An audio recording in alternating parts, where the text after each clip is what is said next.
Hello tuni KUKI channel vazo se na bon chawin lem nei vin tuni a hi KUKI len poina chungchang hin seikit noitin zan hi thil so o chu het so ke wa hi in amuna social media ho ajong imu so ke di wa hi in khat nin zong ilong han ting le khat lungdam na ding ke bol lo khat zong along han ting le khat lungdam na ding zong ke bol kit di lo a hi in a hin la hi chiwa hi koi ham mopo ikivet no angai KUKI Gamsunga hi koi ham mopo a hi lawai le hi chiwa KUKI len eile eiki ka a boina ho hi koi ho mopo na a hi dem a hi lawai le koi mopo na a hi dem ti hi tuni a I topic wa hi in ahong ki paddan gal ahong ki patdan ahi lawa hi le zan ni thil so ho ahong ki patdan ho chong so het so ke hen zan ha chong video khat in a sim tawin hi chi ma bana chong hi zan hi thil so ho ivet na zan la chan ge ya thil so ho chu ivet na hi le I Gamsung wa hi chi to bang I bol ji wa email ma hovin I chan ham khat na KUKI cha te ei nui sat le ku mai lei ho ki pa na khat I bol do jiu ho hi ivet ding le lainat au min da kisa in hi za chu a hi the ya hi le hi chi ho hi iti isim phat di ham ti ho jong hi neu cha ka sei no min hi za chu tu ni a hi chi video hi hin si mo a hi in KUKI cha te hin tu le tu a I tam na pe no le khopiu hi lam ka khopi sung hi kinep na a kinei a hi in a hin la tu ni a hi chi ta banga boina a phat chenga KUKI cha ten I kinep pi pen le I chen khom theina pen lam ka khopi chi ta banga a boi jinga hi le tu a hi mi pi khen khat jong hin a hi theya hi le KUKI len headquarter hi kangui langa chon do a pha a hi ti chan ge jong hi ngai to na hi ta in hi za chu capital kiti a hi lawa hi le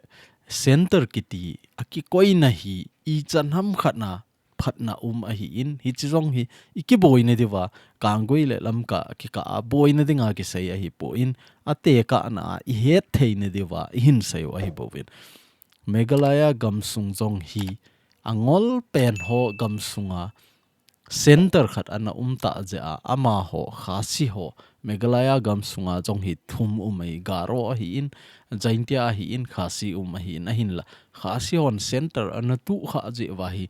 I chan ham khana gamu khan to na jong hi chi to banga chu ei ho KUKI cha te KUKI le na dinga I chen tam na pe nu lam ka khopi tu ni a hi mi pin ki kine pi a I za kai to gon a kinei jong le lam ka khopi center a kinei a hi in a hin la phat chenga hi chi to banga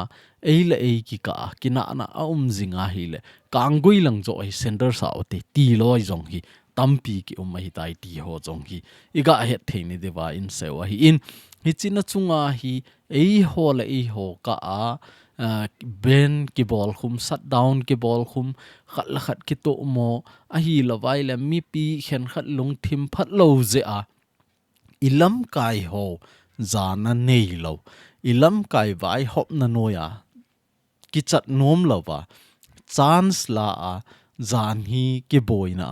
pan hin la tam pi zong ahong do kinin hi chi ho hi ipiji ham koimo po na ham ti hi tunia I hin sai dewa hi nga ba na chu iga het thei dewa hi ga velo hen amma sapena zan hi ki boina ho chu tu a hi mar in pui a hi in zomi council a hi in zan hla mama asu ato khomovin ki ho chamna nei tawen hi chi chung changa hi koiman avela thu sei ta loading le hi chi to banga nam khat ki ka a nam khat sunga khat la khat kina na ho hi kit ta loadinga nga ki ho chamna anei tawe ti hi kanam mi pi te hon he diu in mail ma ho ki pa na ding le email ma ho za chat mu se theina ding inam pi zo do theina ding za chom ho hi eila I bol lo hi aphai ti chu iga sei theu hin tin zan hla to khom na ho wa jong hi thu tam pi ana sevin ma bana jong I chan ge a pan la khom ding ham a hi lo le e ho ki ka hi chi to banga ting le I to banga to go nei ding ham ti ho chan ge jong hi mar in pui a hi in zomi council a hi in phateta in ana sei khom ovin ki chamna a tai ti chu tunia kanami te hon I het diwa in phon do wa hi in lungdon ta khat chu zan hi a chu ITLF on condemnation and a ball lovin a hile hichiva condemnation ITLF in a ball pen a hile a koi ma jong chu khutita a personal attack a ball now jong lawa hi a thu a kizi ho jong hi hoi ta ga sim leu chun hichito banga mi lam kai khat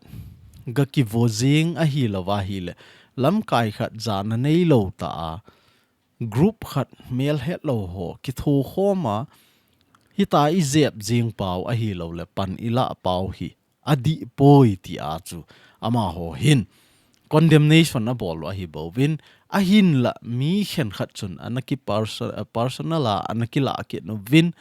in ho attack ana bol vin ITLF secretary pa a hi in a hi lo le PTC a paite tribe council president pa inna san ge ho jong hi hal ha ding in to gon an nei bin an haluvi ti ho chan ge jong hi mu a hin hi cho ho I vet na hi le da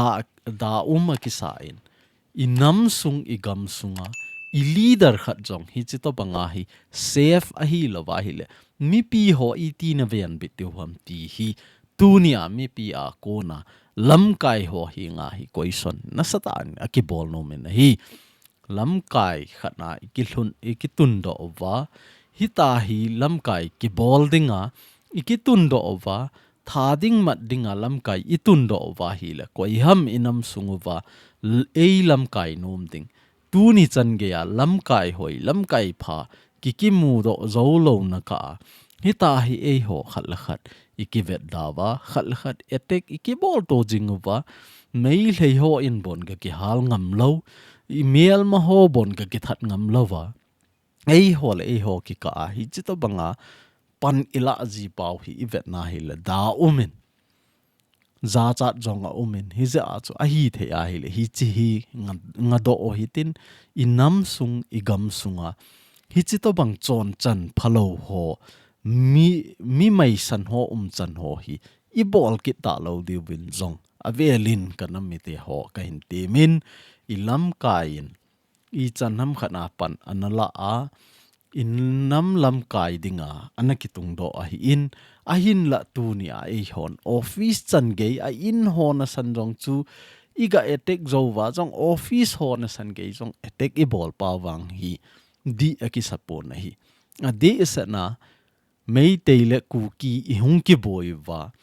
iza kai abulla patna tu ni chan ge record hoi ta hin bol pi a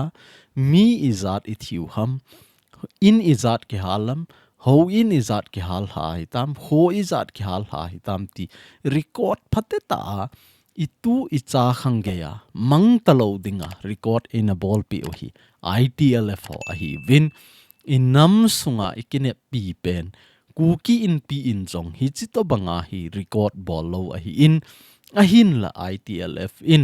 amuna Churchanpur area a dinga lamka area a dinga kilhen do na a hi lo le hi chi lamka area a ding bowa anaki phut do hi zong le tu ni I hung boywa tilhen 2023 May ni sim thum ni a hung ki boywa patna record hoi ta KUKI cha te chen na call ning li a na zo se record ei koi pi chu ITLF ho a hi in a hin la phamo ki sata khat chu a hi le lam ka sunga boina tai hi chi wa chu hi chi to bang thil a hlung tai akiti po la ITLF office attack iga bolwa document isu set pi wa almera het set pi wa computer I het set pi jingke yu hi hi chi phamo akisan nahi hi za a chu kanam mi te ho a hi the ai le hi chi wa hi pan ila wa nga in ei ho zong ikigel thau nga ya hi tu nia hi chi documents ro si susileu hen koi ham awang siding ei ho mama awang siding hi win inam record iza kai ki koi ho zo si kisu umang wa hi le koi ham ki pa ding mei hlei ho hi ki pa ding email ma ho hi na sata ki pa na anei di wa hi in hi za chu a hi the ya hi le email ma ki pa na ki ti chu gal lel na a hi in gal lel na ho hi a hi thei chana inga awa gal zo na dinga hi pan khom ding hoi ta hi chi to bang ho zo hi ki tho pi a ama hon data collect a bol kha lo ho zong hi a hi thei chana iga pi lut bewa min hi chi mei hlei hon email ma hovin hin su si go zong le ei ho zo hin itin diu a hin la tu ni a hi i a ti le i record na a phat chenga hi chlai mun hi attack e bol jing keva igam inam a dinga panla a igam inam a dinga record ei koi pi na ho hi su si ding e got jing ke ham a su se ho hi mail hi ho sum izat na kilawa na su si got no ham ti zong hi koi son len ta ma hi za chu a hi the ya hi le I record na in gam inama dinga I phung inam akhang nga dinga min record ei koi pi na ho hi ipi bola itup jing ke ham a hi lo le mail he ho to iki khut job kha ham ti zong hi tunia hi question len ta ma hi ni ze a chu a hi thei chana tu nung tu ban ting le hi chi to banga ITLF office hung ki attack kit na ITLF office muna record ke bola KUKI history hoita na ho hin attack kit ho hi avela kinung vet kit loading nung ki hol kit ta loading a khonung ki thai mang ding hi tai ti zong hi nam pia ko na het sa na ahong ki bol kit na hi ni chiwa hi KUKI zo council hon zan hi a tribe tina condemnation hin bol I leader khat zana nei lo ta anaki vo na chung chang le gen thei ta anaki bol na chung changa hi chiwa hi condemnation a hin bol a hi in a thu ho jong he na simovin lang ama hon jong phamo asale jingovin ama hi mar in pi keu a hi po in finance secretary of the KUKI zo council a jong pang a hin ala in hi ze a chu ama hon jong condemnation a hin bolwa muntina tribe leader zo sin jong signature a bol a hi in ga velohen hi chewa hi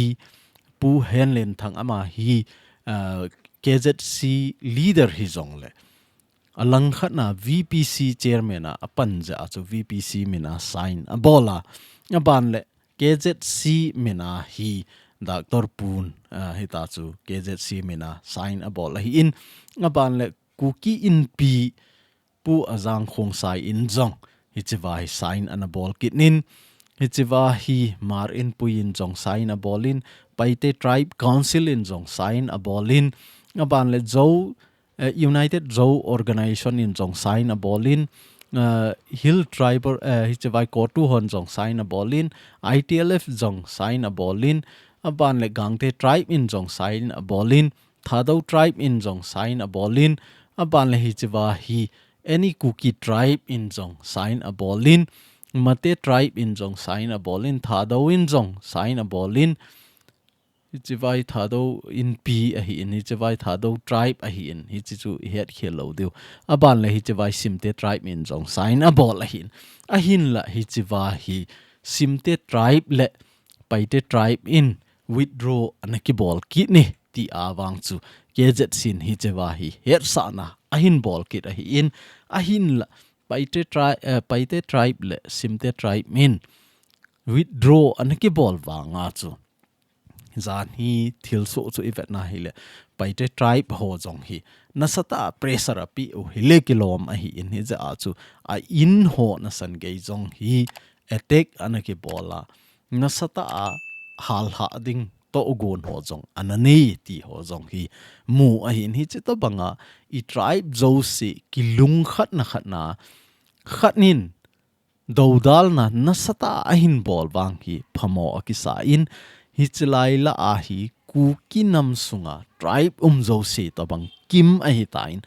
ahin la hi chiwa azaw lo khat chu zomi ahin zomi azaw lo hi zomi hon a support poiti na ahin a khuti ai le zomi ho bol da na chu ahongum pha na chu hi chiwa sign ball tribe ho zo se so na ki tho hom a hi in hi zong le tunia ka sei nom pen chu i tabanga email ma ilam hla na wa email ma hung tam hen lang e su boy ding tam pi zong le kanam mi te ho sai pi lam zot it ho de wa hi lam pa ma ui cha izat ham khat e hap nan te hi zong le i lung tu mo i mol so to ka wa hi chi neu them thema e le e ka boy na ho a hi kanam mi te ho i boy be se lo divin ka dei sa in chule hi chi wa hi KUKI in pi in sign a hin ball kit hi vet na hele tribe hi zat la KUKI in pi zong hi tribe ma zaw khat hi tan pi chan ge zong hi gin mona omin hi za chu a hi the ai le hi che ho a hi khuti be se hi han lang hele chun a boy pon azi chu KUKI in pi ti ting le KUKI zo council ana phut do la a zong pang a hi in a chung langa tabang tai ma hi gigel a hi in hi zong le i ma chu a phamo di pon KUKI in pi in zong ka het pi ti a chu sign a bol a hi in tu nia hi chi to banga inam sunga boina ahung hi a boya umin KUKI in pi manipur zong hi la do ding a hi ti a chi KUKI in pi headquarter kiti zo han lang a hi lo le KUKI in pi KUKI len kiti le phading a hi in tu ni zan ge a hi manipura i jing na la yu zong hi a phat mo na ta khat a hi in ama hon zong condemnation a hin boluvi ti chu hi chewa hi neu cha in ta do ke do hi in a thu hi ki bang so ke a hi in lam kai khat jana nei lo ta ki bol musit ta ki bol ho hi adi thei poi ti a condemnation a hin bol wa hi in lam kai ki ti hin khat veile a bol khil ding mong hi khat veile a bol kha ding a hi mi him chu ki cham kim lo wa hi zong le hi chiwa hi mi pi hon he thiam wa lam kai su khil ho jong hi i lung han wa a inu i haling sanga hi ga ki hil hen lang hi ti hin ki bol le phazolo ding ham ti lang zo a hi i lung gel ki ser zo hen lang hi le ni nam sung khang to zo ding a hi ti hi ka sei do no min amasan point thum ka sei no min i nam sung wa hi chi to banga boina a jinga nam khat sunga khal khat ki ka tribe khal khat ki ka boina ding in hol ji ho hi koimo po na ham a hi lo le hi chi ho lo na dinga hi ki vai po na dan ho hi iti isim phat de hum ti hi tu ni a hi point thum ka sei no men point khat na hi a hi le nam lam kai ki ti hi masanga patna gal i hung boy ti lova unified command ki sim ding hi chi wa chu pan ila diu lam kain jong ngam ta thu a sei theng ne dinga hi to go ne hi ti ti a jong an ki sei a hi in koiman i bol povin hi ze a chu tu ni chan ge ya hi mi pin jong demand ha ki bol pen chu unified command khat ding inam se pai ho jong hi khatna ding ti hi to gon kinai jing a hi na hin la lam kai hon adei bang a sei thei lo wa democracy a hi wanga chu free ta na hin to thei lo ting le hin idei banga jong na ahung ki to thei lo ting le inam sunga ha sat na a hi in nam lam kai ki ti hi a hi theya hi le masanga ka sei ma banga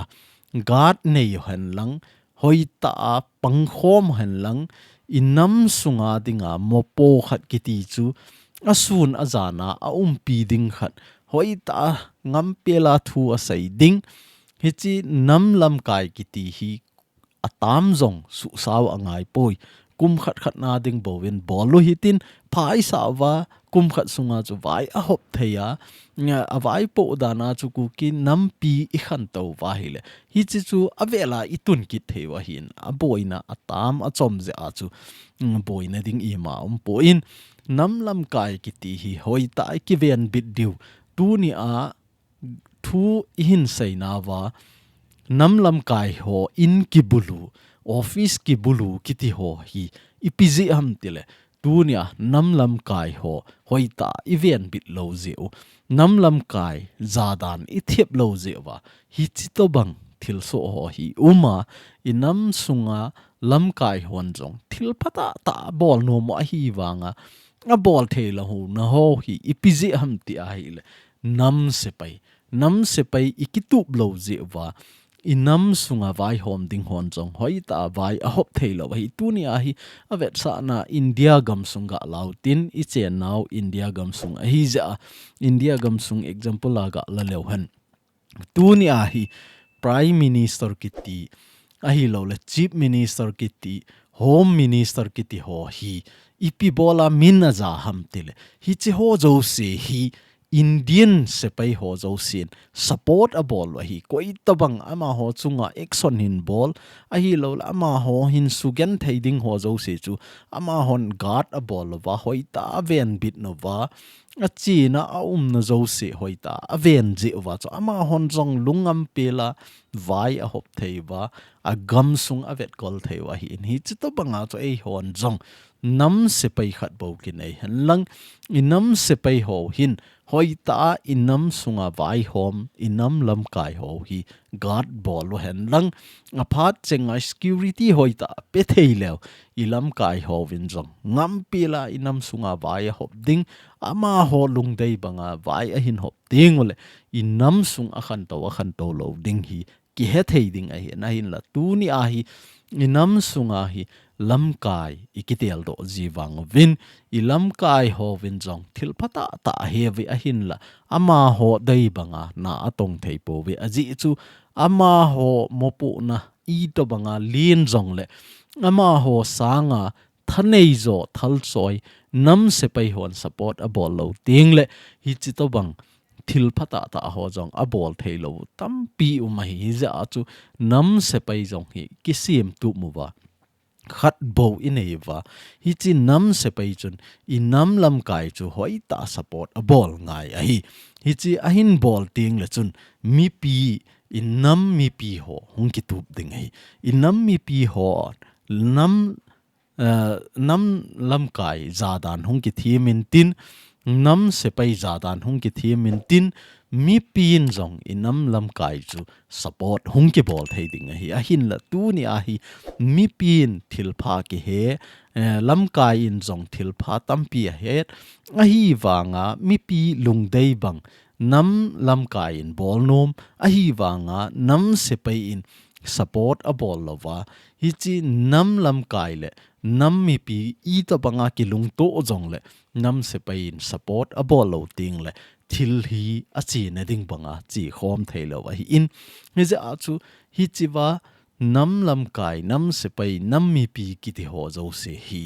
hlong khat na lam pi khat na I hung chi khom thai ting ole I nam sung hi I chan ham khat na hung hat thai ding hi ti chu neu cha iga sei the wa hi in hi chi ho hi isu di wa hi chi ho hi hoi ta kisim to ka wa inam sungu wa hi I to banga na tong hitin pan la jong lew hen inam sunga hi boina jing ding khat la khat ki ka ki support to na a hi lo la ki za to na ki lung to na ki ngai lut to na a lo wa hi le tu ni e boina ho banga hi e boi jing de wa hi nam lam kai in jong lam kai khat ka hi ti a ki mo thu pi sa mi pi lung avet lo wa hi le chun mi pi a dinga jong thil ha sa hi in nam se pai in jong nam se pai ka hi ti a I to ding dol I ki to lo wa hi le mi pin jong I za lo I nam lam kai ei vai ho pi ding I nam sung kong tol ding jong hin a tol ding banga a tol thei poi ti chu I het thei ni de wa chaina point thum in se wa hi in het thim so ke de ta sanin tu nung tu van ting le hi chi ta banga ei ma KUKI len Gamsunga khat le khat ki ka boin ho hi bana lo na dingin kanam mi pi te ho hi nga tep na ka hin bolin I bon chawa ipan khom lo wa tribe ma gal ido wa hi la koi ma cha alo hling ding po vi ti chu a chaina I ga sei theo hin tin hi chan chu tu ni KUKI channel a hin sei thei ho hin tin tu ni KUKI channel ve zo se na chung vin ka ki pai na bon chawin pathin in phat thei na bo jing taw han